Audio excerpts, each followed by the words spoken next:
सुरेखा आणि दिनेश दोघांनी विचार केला की आपण हा वाडा सोडायचा आणि आपल्या गावी परत जायचं. तो दिवस निघून गेला. दुसऱ्या दिवशी दिनेश त्यांच्या गावी गेला घराची व्यवस्था करण्यासाठी. इकडे सुरेखा एकटीच होती तिच्या 4 मुलांसोबत. ती विचार करत होती तेवढ्यात तिचा एक मुलगा मोनू उलट्या करू लागला. काही काळाच्या आत त्याला रक्ताच्या उलट्या होऊ लागल्या आणि त्याने डोळे पांढरे केले आणि तिथेच जमिनीवर पडला. सुरेखाने शेजारच्या काकूंना आवाज दिला. त्या लगेच पळत आल्या. मोनूची अवस्था पाहून त्यांनी डॉक्टरांना बोलावून आणलं. डॉक्टरांनी मोनूला तपासलं. त्याचे ठोके ऐकू येत नव्हते. त्याला दवाखान्यात दाखल करण्यात आलं. त्याचा उपचार सुरू झाला. त्याचं शरीर प्रतिसाद देत नव्हतं आणि अचानक त्याचं शरीर काळं निळं झालं. डॉक्टरांना कळालं की मोनू आता ह्या जगात नाही राहिला. त्यांनी हिंमत करून सुरेखाला सांगितलं. आता ती पूर्णपणे हरली होती. तिने खूप मोठी चूक केली आहे असं तिला जाणवलं. तोपर्यंत दिनेशही आला. मोनूचाही मृतदेह पाहून लहान मुलासारखा रडू लागला. त्यांनी ठरवलं की ते जरासाही उशीर न करता इथून निघतील. त्यांनी गरजेचं सामान पॅक केलं. बाहेर पडणार तोपर्यंत आवाज आला, अजून माझा हिस्सा बाकी आहे. सर्वजण घाबरले आणि हिंमत करून बाहेर पडू लागले.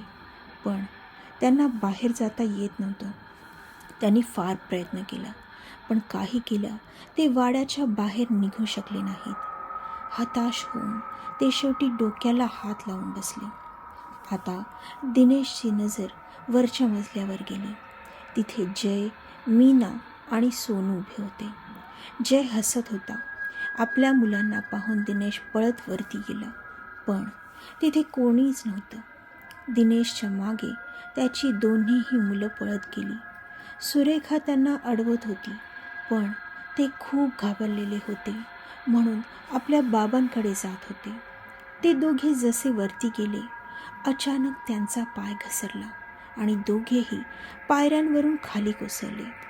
त्यांच्या डोक्यावर जबर मार लागला आणि क्षणार्धात ते मृत्यूच्या स्वाधीन गेले. तेवढ्यात जोरजोरात हसण्याचा आवाज येऊ लागला. माझा हिस्सा मी घेतलाय, आता तुझा हिस्सा तू घेऊन जा. दिनेश पळत खाली आला. आपल्या मुलांना पाहू लागला.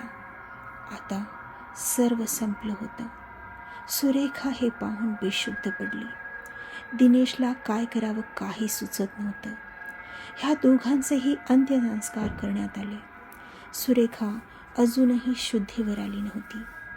तब्बल 2 दिवसांनी ती शुद्धीवर आली. दिनेशच्या गळ्यात पडून रडू लागली. तिने घडलेला प्रकार त्याला सांगितला. ते दोघे मिळून मांत्रिकाकडे गेले आणि त्यांना सगळं सांगितलं.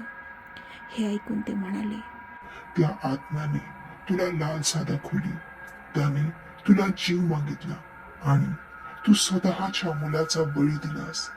त्याचीच शिक्षा तुला मिळाली. तुला जेव्हा हंडा दिला गेला त्याच दिवशी तू तुझ्या लेकरांचे जीव नकळतपणे त्याच्या सुपूर्द केलेस. मांत्रिकाचं बोलणं ऐकून दिनेश तर अवाक झाला.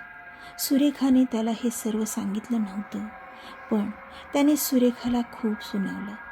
पण आता काहीच उपयोग नव्हता कारण तिच्या लालसेने तिने पोटच्या गोळ्यांना तिच्यापासून दूर केलं होतं कायमचं.